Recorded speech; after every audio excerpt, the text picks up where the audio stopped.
Okay, now it's time for our look back for our first ever Jeb Bush phone call. Hi, Jimmy. This is Governor Jeb Bush. Oh, hey, Governor. How are you? Not too shabby. Not too bad.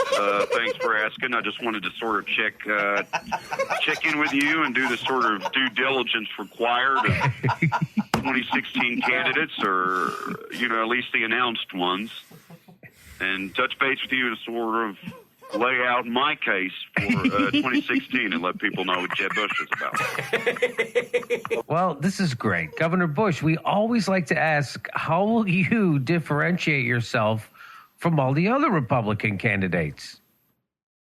Well, that is a good question. I'm glad you asked. Obviously, I need to make sure not to over-accentuate my kind of muted Texan accent so as not to collide too much with Rick Perry, and also not employ vocal fry as much as he does, but also at the same time not sound as high-pitched and serpentine as Ted Cruz. Governor, no, I meant as far as the issues and your stances on them. Oh, I thought you meant the voice itself. I mean, let's be honest, that's my main concern for the time being. I'm getting squeezed a little too tight here. Right. But as far as the issues go, I think the American people want to see the conflict between the House of Bush and the House of Clinton resolved once and for all. I mean, we've got this Lancaster versus York thing going on, and I really don't think the citizenry want to see some armed conflict like the War of the Roses. I really don't think they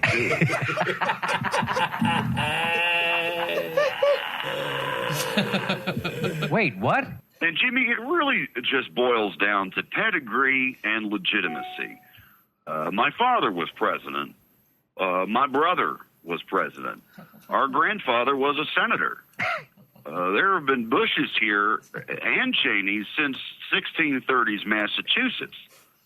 Now, Bill Clinton wasn't even actually born into the House of Clinton. He was adopted, which raises all sorts of pedigree issues. But Hillary's line, the Rodhams were successful textile merchants, but that raises the issue of whether middle-class gentry can be elevated to baronial status. But, 6 to 1, half dozen the other. Point is, the House of Bush simply has the strongest claim. Fucking, what in God's name are you talking about? Well, look, Jimmy, I mean, I fully admit there are complicated issues here, and no one has all the answers. But these are issues that the American people need to decide.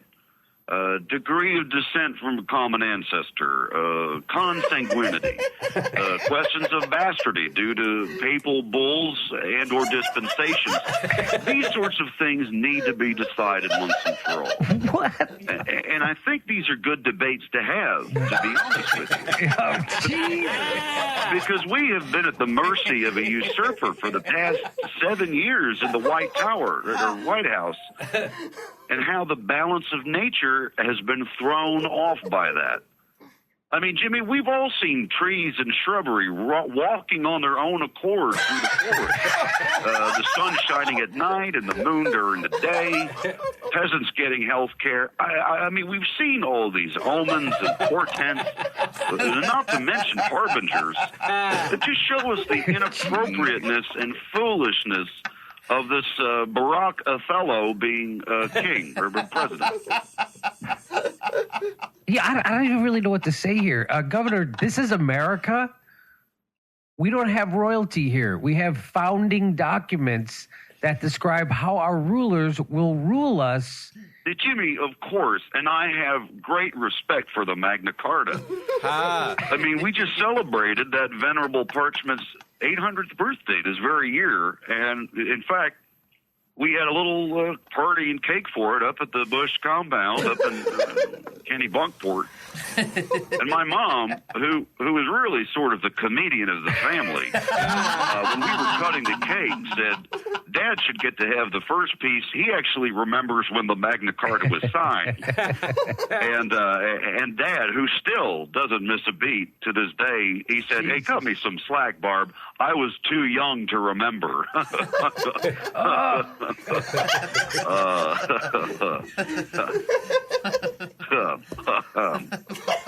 Hilarious. But all joking aside, I'm well aware that we cannot rule without the consent of the great nobles, prelates, and magnates of the realm, and that their property and estates are sacrosanct and cannot be taken away from them without due process, certainly not through minimal tax hikes. And I solemnly abide by that principle. As anyone who has watched my campaign knows, I have actively courted the support of these powerful men who are the pillars of our realm. Are you literally boasting about groveling to the donor class in order to fill up your super PAC coffers? That's usually something candidates do, but they don't go around squawking about it. Well, Jimmy, if anyone thinks they can rule without the nobles of the land, I'd like to see them try. I see no shame in publicly acknowledging that I, for one, would personally support with my men-at-arms the great corporate interests overseas, as well as the crusading aspirations of the great Sir Sheldon Adelson. I don't know if you watch the news, Jimmy, but the Saracens have once again retaken the great citadels, and we are going to have to deal with that, like it or not. Okay. Okay. But what about the regular people? Oh, you mean the commoners? Yeah. Well, Jimmy, I assure you my paternal benevolence would match, if not surpass, that of my Bush predecessors. Oh, really? That's why you're still opposed to raising the minimum wage or even abolishing the federal one, as I understand? Jimmy, look, you have to understand the economics of that. By financially enabling the peasant class in such a way, it would conceivably provide them the means to untether themselves from the manner where they were born. So you'd have families and young men moving en masse to the towns, and no one wants to see that sort of social disruption. It would disturb the divinely ordained nature of things, and this is the important part, depopulate the great estates, impoverishing the very noble class that will have sworn personal fealty to me and whose interests I have sworn before God to uphold. So clearly you can see the problems. Okay, I guess we all see where you're coming from there. Thank you, Governor. Hey, no problem, Jimmy. Definitely my pleasure. I got to go, though. Someone stole a goat from W's ranch the other day, and all the suspects so far have drowned during the ordeal. So we have a long way to go in this investigation. Good thing we're all lawyers. Jeb Bush, ladies and gentlemen.